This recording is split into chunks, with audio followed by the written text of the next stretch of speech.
بسم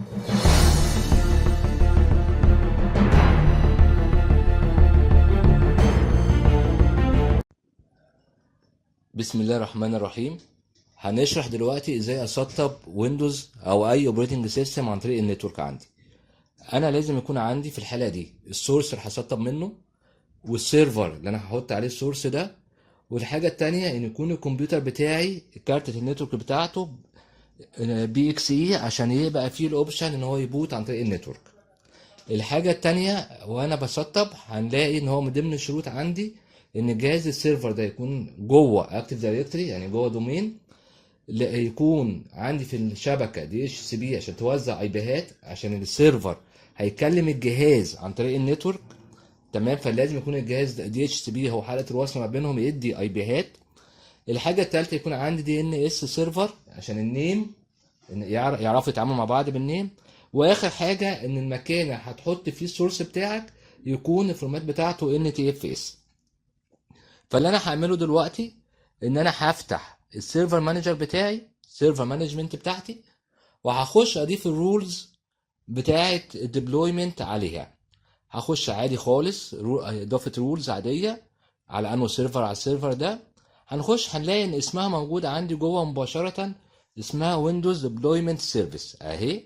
هختارها وويزرد عادي خالص هيشتغل معايا. بيقول لي انا محتاج الفيتشر دي معايا، قلت له اه نزل الفيتشر دي معاك، واحول له نيكست. ومش هتاخد وقت يا جماعه، وقت بسيط قوي قوي، مجرد الملفات دي تنزل على السيرفر. انا في المثال بتاعي ده السيرفر اللي انا بشتغل عليه ما فيهوش غير السي بس، فانا هكريت الفولدر بتاعي اللي هحط فيه السورس على السي. تمام. لكن انت في الشغل العملي بتاعك بتختار الباص اللي انت عايزه، المكان اللي انت عايزه تحط فيه السورس بتاعك. وهو على فكره السيرفر هيكوبي السورس لوحده. كل اللي انت هتعمله هتقول له الايمج فين، السورس اللي هيسطبه فين، وهيحط الفولدر بتاعه فين، مش اكتر من كده. هو هيتعامل لوحده. هفتح انا اهو الديبلويمنت سيرفيس بتاعتي، هنلاقي جواها اسم السيرفر بتاعي. هخش وهنلاقيه ان هو بيقول لي ان هو نوت كونفيجرد، ان هو مش هعمل له اي كونفيجريشن، مش عارف اي معلومه، ومستني ان انا اقول له الكونفيجريشن بتاعتي. فانا دخلت اقول له كونفيجر سيرفر عشان ادخل له المعلومات بتاعتي. واللي انا قلت بيقولوا هنا لازم يكون جوه اكتيف دايركتوري دي اتش سي بي دي ان اس، ويكون ان تي في اس. بيقول لي انا دلوقتي هشتغل الاوثنتيكيشن بتاعتي منين. تمام. وبيسالني بعدها الباص هحطه فين. انا سبته باي ديفولت فطلع لي زي ما احنا شايفين كده. بيقول لي المكان ده عليه سيستم ويندوز اصلا، خلي بالك من كده. هنا بيقول لي استجيب لمين بقى. ما يستجيبش لاي جهاز كمبيوتر بيقوم، ولا بيستجيب للكل، ولا الكمبيوترات اللي هو عارفها بس. فانا قلت له استجيب للكل. وهزود حاجه بس، ان انا هقول له اسال على اليوزر نيم والباسورد عشان البرميشن اليوزر ليه الحق يسطب ولا لا، عشان ما فيش يجي يوزر عادي يروح مسطب ويندوز اوتوماتيك على الجهاز بتاعه كلاينت، يوقع لي الدنيا عنده ويوقف لي الجهاز بتاعي. فانا قلت له اسال على اليوزر والباسورد، وهسيبه يكمل. هيسالني على ايه؟ اكيد هيسالني فين السورس اللي انا هسطبه.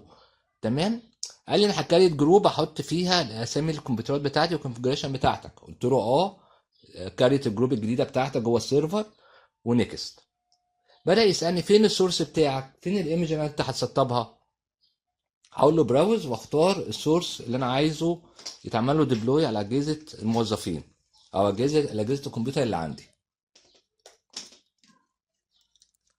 تمام اهو. بروح لغايه السورس نفسه اهو. قلت له هو السورس بتاعي هنا، واقول له نيكست. قال لي هتسمي بقى الجروب دي ايه، الديبلويمنت دي. خلي بالك من حاجه، انا حتى باسم هنا مثلا ويندوز 10 64 بت، وهي السورس عليه كذا حاجه يعني. تمام. هي مجرد اسم تعريفي مش اكتر من كده.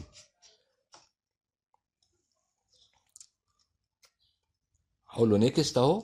ادي الاي بتاعه، ادي الحاجه بتاعته هي نيكست. بصوا ويزرد سهل قوي يا جماعه. هيبدا هو يكبر الملفات بتاعته. خلي بالك هو دلوقتي بينقل الملفات، بيعمل كوبي منها زي ما هنشوف جوه الفولدر اللي انا اخترته له.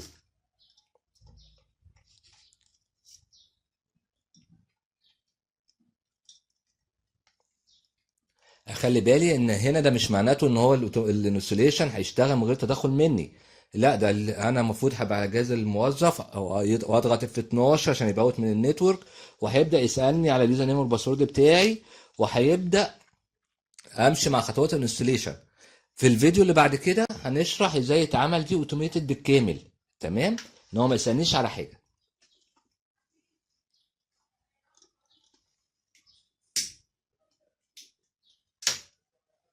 الخطوه دي هي اطول خطوه يا جماعه، ان هو بيعمل كوبي للملفات، تمام. بعدها خلاص السورس بقى جاهز عندي، اي كلاينت هيخش هيبدا يسطب عادي خالص.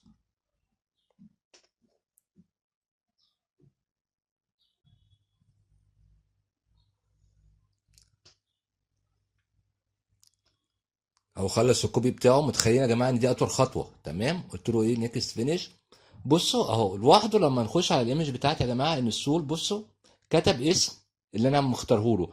بصوا لو دخلت جواه لقيت كل الباكج اللي على السورس ده. يعني انا في المثال ده عندي ويندوز هوم، ويندوز انتربرايز، ويندوز بروفيشنال بال 64 و 86 بتاعتي. البندنج لو عندي حاجه بندنج ما عنديش اي مشكله في كده. فاكرين الباص اللي احنا اخترناه اللي هو ريموت؟ لو نزلنا لغايه عنده وفتحناه هنلاقي جواه ايه؟ هو لوحده كابير السورس انا شاورت له عليه. انا كده خلصت كل الشغل على السيرفر. تخيلوا بقى كده خلصنا الاعدادات بتاعتنا. انا دلوقتي على الجهاز الكمبيوتر اهو اللي بيقوم زي ما احنا شايفين بي اكس اي كارتة النتورك. بيقول لي اضغط اف 12 عشان تبوت، انا ما ضغطتش. بص قال لي ايه؟ قال لي ما فيش ميديا، فده الجهاز كده ما عليهوش اي اوبريتنج سيستم.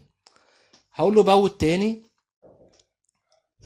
هضغط انتر مثلا اهو بدأ يبوت. دي اتش سي بي بيدور عليه، لا دي اتش سي بي. قال لي اضغط اف 12 عشان اسطب، ضغطت اف 12 بدأ يشتغل معايا اهو كأني شغال من فلاشة.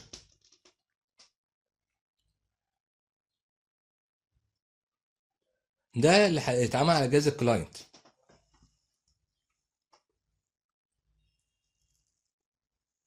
من اول هنا بقى شغل عادي بتاعك، خلاص الشغل اللي انت متعود عليه.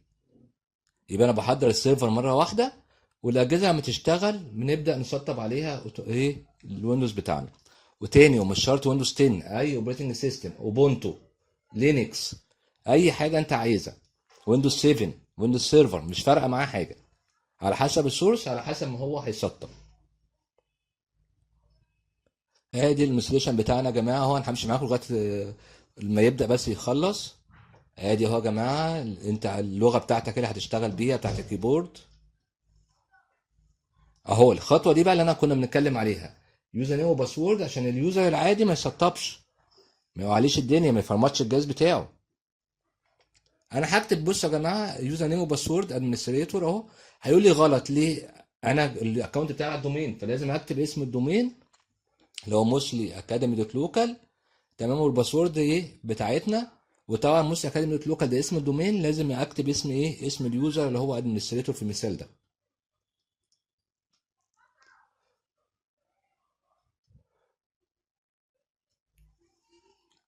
هقول له اوكي كده خلاص. ايه الشغل العادي بتاعك؟ انت عايز انهي نسخه ويندوز، وتبدا تكمل معاه الخطوات عادي خالص.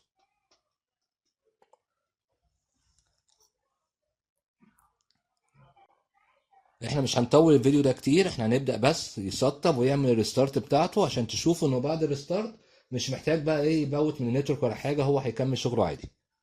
هو بدا يكوبي الفايل بتاعته.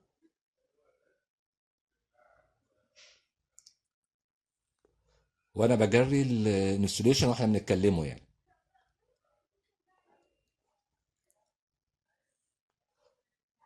تاني احنا مش هعطيله برودكت كي، مش هعطيله اي كونفيجريشن، انا بسطب مانيوال. كل اللي فرق ان السورس بتاعي بدل ما هو من على فلاش او من على سي دي، لا بيجيبه من النتورك عن طريق الايه السيرفر اللي انا مظبطه.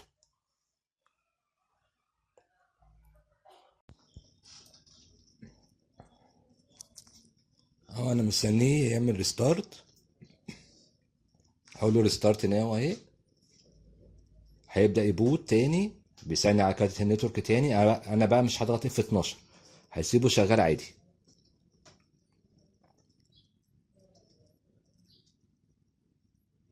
هيبدا هو يقوم الويندوز بتاعه الانستليشن بتاعه يكملها.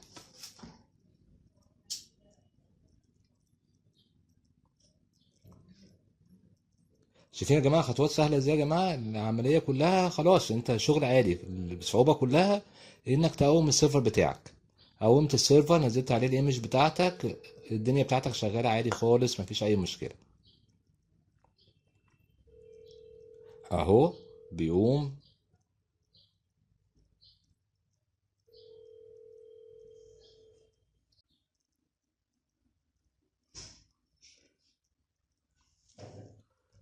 شكرا على وقتكم.